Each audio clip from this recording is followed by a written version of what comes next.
welcome to my class. Now we learn about recontext. Apa sih recontext itu? Ayo belajar bareng-bareng. Jadi, recontext is a tag which recent event or experience in the past. Jadi, recontext itu adalah teks yang menceritakan kembali peristiwa atau pengalaman di masa lalu. Yang kedua, the purpose of recontext.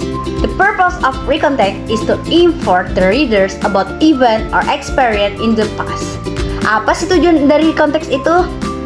Jadi, tujuannya adalah untuk memberi tahu sang pembaca tentang peristiwa atau pengalaman di masa lalu itu.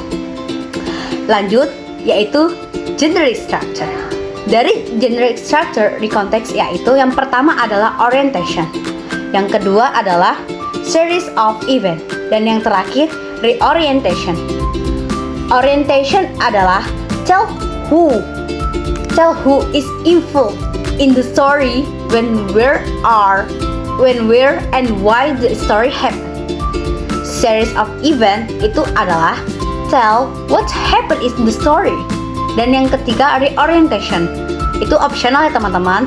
Itu menceritakan tentang the conclusion of the story. Jadi struktur generic itu memiliki 3. Yang pertama orientasi, yaitu menceritakan siapa yang terlibat dalam cerita itu, kayak kapan, di mana, dan mengapa. Jadi yang cerita tersebut ya teman-teman. Nah yang kedua yaitu events, yaitu menceritakan pengalaman apa yang terjadi di dalam teks tersebut. Dan yang terakhir ini optional ya teman-teman. Nah yaitu reorientation. Jadi itu kayak menceritakan tentang kesimpulan dari cerita tersebut.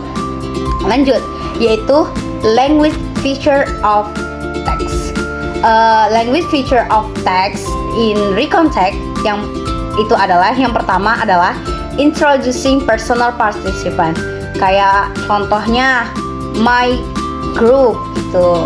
Nah, yang kedua yaitu as chronological connection. Nah, contohnya itu yang pertama then, first, second. Nah, itu ya teman-teman. Nah, yang ketiga yaitu asking linking verb. Nah, itu contohnya kayak was and were. Nah, yang selanjutnya yaitu asking action verb yang kayak send, touch gitu, and dan lain-lain. Nah, di recontext itu menggunakan simple past tense. Nah, di sini Miss akan mencarikan mengasih sebuah contoh yaitu contoh recontext yaitu holiday in Bulbul Beach. Nah, dari teks holiday in Bulbul Beach itu yang pertama itu kita sebut yaitu apa ya teman-teman, kira-kira disebut apa ya? Jadi teks yang pertama itu disebutkan orientation. Nah, di dalam teks itu, dan yang kedua di teks tersebut disebut events. Nah, yang terakhir itu disebut dengan reorientation. Semoga bermanfaat ya teman-teman. Terima kasih.